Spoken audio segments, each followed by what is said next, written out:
ओम शांति। प्रातः मुरली 19/10/2023। मीठे बच्चे, पढ़ाई कभी भी मिस नहीं करना है। पढ़ाई का शौक़ तब रहेगा जब पढ़ाने वाले बाप में अटूट निश्चय होगा। निश्चय बुद्धि बच्चे ही सर्विस कर सकेंगे। प्रश्न है, बाप दादा को बच्चों की कौन सी बात सुनकर बहुत खुशी होती है? उत्तर है, जब बच्चे सर्विस समाचार का पत्र लिखते हैं। बाबा, आज हमने फलाने को समझाया, उसको 2 बाप का परिचय दिया, ऐसे ऐसे सेवा की, तो बाबा उन पत्रों को पढ़कर बहुत खुश होते हैं।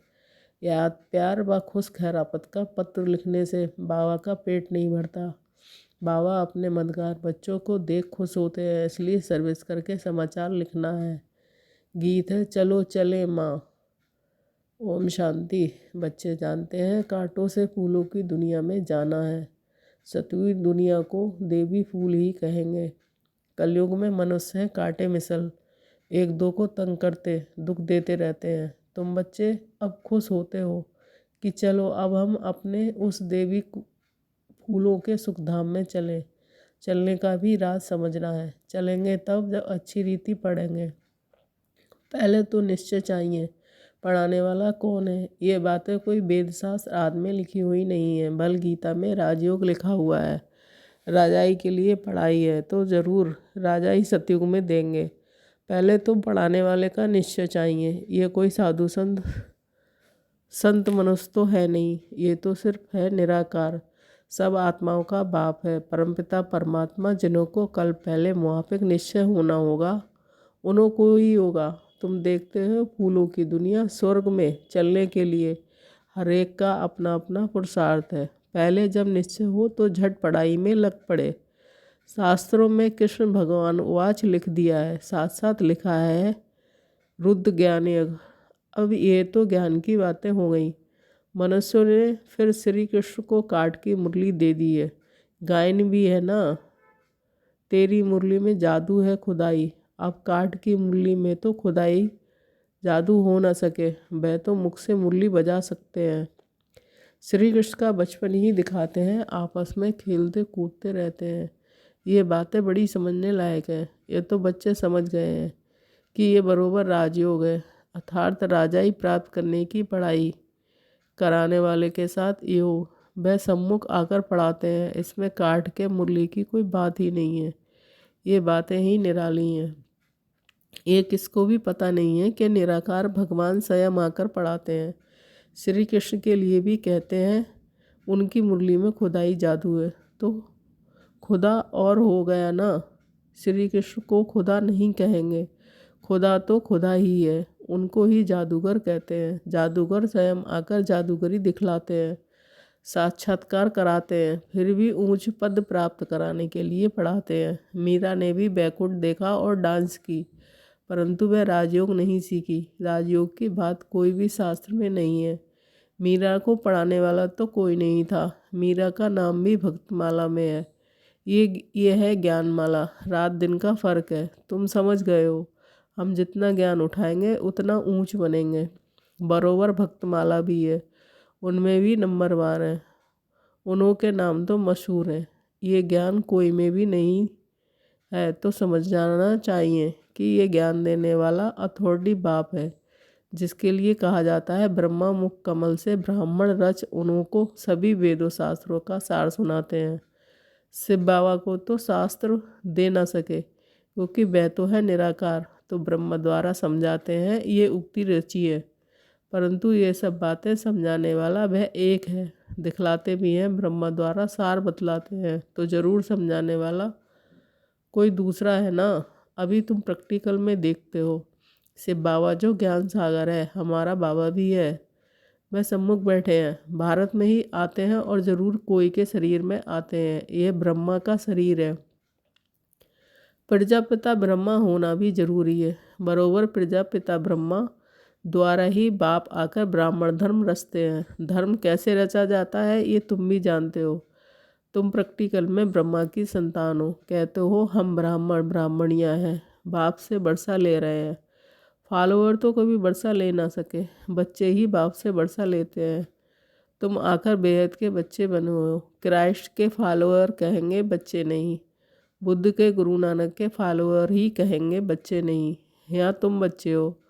प्रजापिता वह भी बाप ठहरा और शिव बाबा भी बाप हो गया। वह निराकार है, ये साकार अलग है। इस साकार द्वारा ही शिव बाबा ने बच्चों को रचा है। अब तुम्हारे में भी कोई को तो पक्का निश्चय है, कोई को नहीं है। लॉटरी है बहुत बड़ी। तुमको अपने शरीर निर्वाह अर्थ कर्म भी करना है और फिर ये ज्ञान भी सीखना है। उस पढ़ाई में बहुत मेहनत करनी पड़ती है। यहाँ भी बाप कहते हैं, एक घड़ी आधी घड़ी पढ़ो ज़रूर। अच्छा, कोई कारण से रोज़ नहीं पढ़ सकते हो तो पहले 7 रोज़ पढ़कर फिर मूल्य के आधार पर चल सकते हो। लक्ष्य पकड़ लिया है, बाकी है टाल डाल पत्ते आदि को समझना। अब सब भी चक्र में आ जाता है। तुमको 84 जन्मों का राज भी समझाया है। झाड़ में डिटेल है, चक्र में है नटसेल है, समझाया भी है। ये वैरायटी मनुष्य सृष्टि के धर्म है। पहले एक धर्म रहता है, फिर वृद्धि होती है। झाड़ भी दिखाया है, कैसे फाउंडेशन निकलता है। कितना सहज राज है। ड्रामा और झाड़ को समझना है, बुद्धि में धारण करना है और दूसरों को समझाना है। 2 बाप की पॉइंट तो ज़रूर समझानी है। बेहद के बाप से स्वराज मिलता है, इसलिए राजयोग जरूर सीखना पड़े। परमपिता परमात्मा ही स्वर्ग की स्थापना करते हैं, जिसको कृष्णपुरी भी कहते हैं। कंसपुरी में तो कृष्णपुरी स्थापन हो ना सके, इसलिए संगम रखा हुआ है। तुम बच्चों के लिए यह संगम युग है, बाकी और सबके लिए ये कलयुग है। तुम ही संगम से फिर सतयुग में जाने वाले हो, ये निश्चय चाहिए। अभी हम संगम पर हैं। संगम युग याद रहे तो सतयुग भी याद रहे और सतयुग स्थापन करने वाला भी याद रहे, परंतु घड़ी घड़ी भूल जाते हैं। तुम समझते हो अभी हम संगम पर हैं। बेहद का बाप आते ही हैं कल्प के संगम युगे। गीता में भूल कर दी है। गीता से ताल्लुक़ रखने वाले सिर्फ महाभारत भगवत आदि है। बाप समझाते हैं, तुम सब सीताएं हो, मैं राम हूँ। तुम रावण राज्य रूपी लंका में पड़े हो, वह लंका नहीं। ऐसे नहीं, वहाँ कोई रावण राज्य था। सतयुग में लंका आदि होती नहीं है। उस तरफ बौद्ध धर्म है। अभी बौद्ध धर्म बहुत फैला हुआ है। अब ये तो बच्चों को समझाया गया है। भारत बहुत पहले बिल्कुल पवित्र था। दुख शांति थी, सुख शांति थी। एक ही देवी देवता धर्म था। पहले पहले तो ये निश्चय पक्का रहना चाहिए कि यह हमारा बेहद का बाप है, उनसे वर्षा लेना है। पुरुषार्थ में भी कभी चूकना नहीं है। निश्चय बगैर पुरुषार्थ भी कैसे करेंगे। बाप पढ़ाते हैं, उनसे स्वर्ग का सदा सुख का वर्षा मिल रहा है। ये तो सर्टेन है। स्कूल में बिगर निश्चय अथवा एम ऑब्जेक्ट थोड़े ही पढ़े बैठेंगे।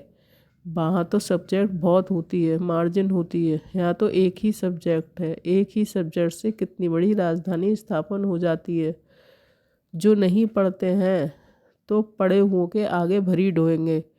प्रजा में भी जो अच्छी प्रजा होंगे उनके आगे कम दर्जे वाली प्रजा भरी ढोएगी। प्रजा भी नंबरवार तो है ना, कोई गरीब है कोई साहूकार है, एक ना मिले दूसरे से। कैसा ये ड्रामा है। सभी मनुष्यों के फीचर्स ड्रामा में नूद हैं पार्ट बजाने के लिए। कितनी गुहा बातें हैं जो धारण कर यथार्थ रीति समझाना है।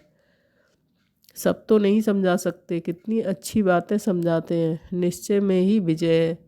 निश्चय होगा तभी पढ़ेंगे। कोई तो संशय बुद्धि हो पढ़ाई को छोड़ देते हैं। अहो माया झट तूफान लगाए संशय में डाल देती है। संशय बुद्धि विंसंती, चढ़े तो चाखे बैकुंठ रस, गिरे तो चकनाचूर। फर्क तो बहुत है। गिरे तो एकदम चंडाल, चढ़े तो एकदम बादशाह।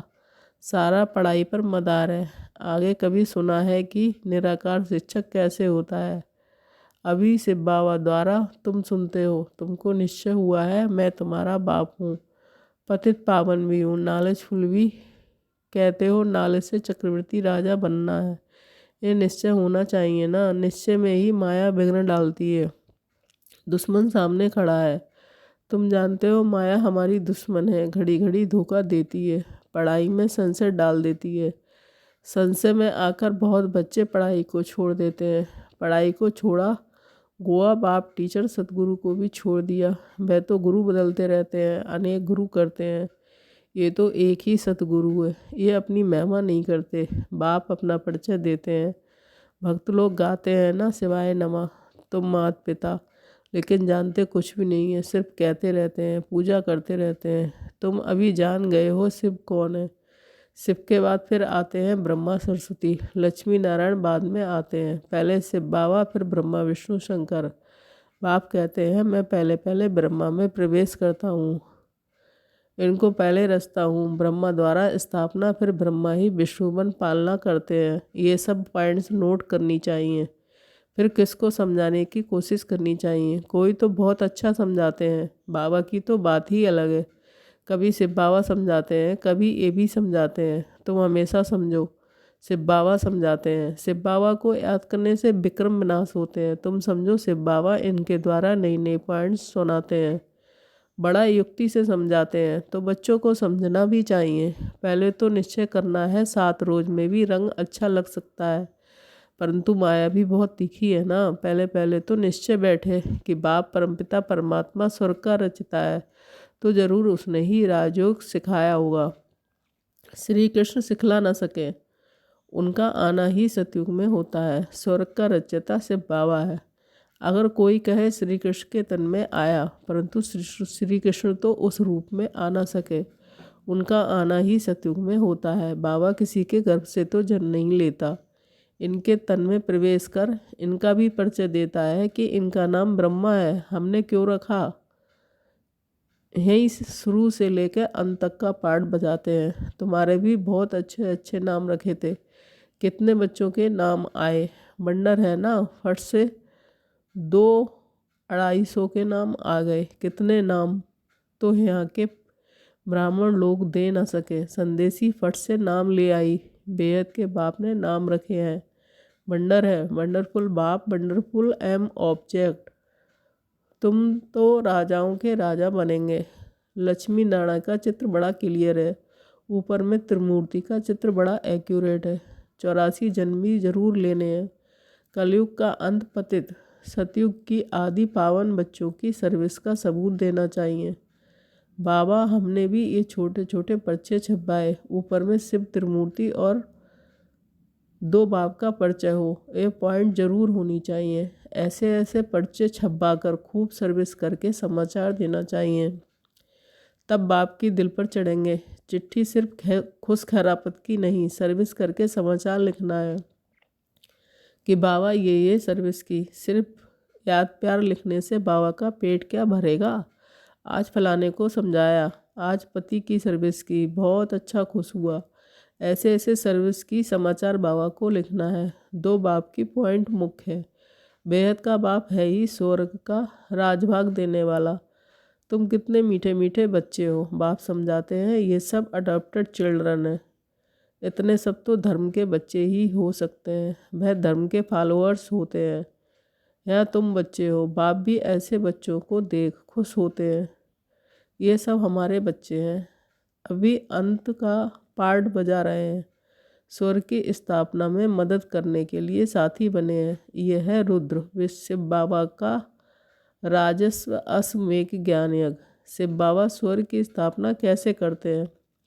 पहले ब्रह्मा और ब्राह्मणों द्वारा रुद्र ज्ञान यज्ञ रचते हैं, जिससे स्वर्ग की स्थापना होती है। तो जरूर ब्राह्मणों को ही यज्ञ संभालना है। अच्छा मीठे मीठे सिकीलदे बच्चों के प्रति माता पिता बाप दादा का याद प्यार गुड मॉर्निंग। रूहानी बाप की रूहानी बच्चों को नमस्ते। हम रूहानी बच्चों की रूहानी माता पिता बाप दादा को याद प्यार गुड मॉर्निंग, नमस्ते नमस्ते। धारणा के लिए मुख्य सार। 1 पॉइंट निश्चय बुद्धि मन पढ़ाई करनी है, कभी भी किसी बात में संशय नहीं उठाना है, निश्चय में ही विजय है। 2 पॉइंट बाप का साथी बन स्वर्ग की स्थापना में पूरा मददगार बनना है, एक की संभाल करने वाला पक्का ब्राह्मण बनना है। वरदान ज्ञान स्वरूप बन कर्म फिलॉसफी को पहचान कर चलने वाले कर्म बंधन मुक्त भाव। स्पष्टीकरण कई बच्चे जोश में आकर सब कुछ छोड़ किनारा कर तन से अलग हो जाते हैं, लेकिन मन का हिसाब किताब होने के कारण खिंचता रहता है। बुद्धि जाती रहती है, ये भी एक बड़ा विघ्न बन जाता है। इसलिए कोई से किनारा करना है तो पहले निमित्त आत्माओं से वेरीफाई कराओ, क्योंकि यह कर्मों की फिलॉसफी है। जबरदस्ती तोड़ने से मन बार बार जाता रहता है। तो ज्ञान स्वरूप होकर कर्म फिलॉसफी को पहचानो और वेरीफाई कराओ, तो सहज कर्म बंधन से मुक्त हो जाएंगे। स्लोगन: अपने सम्मान की सीट पर रहो तो माया आपके आगे सरेंडर हो जाएगी। ओम शांति।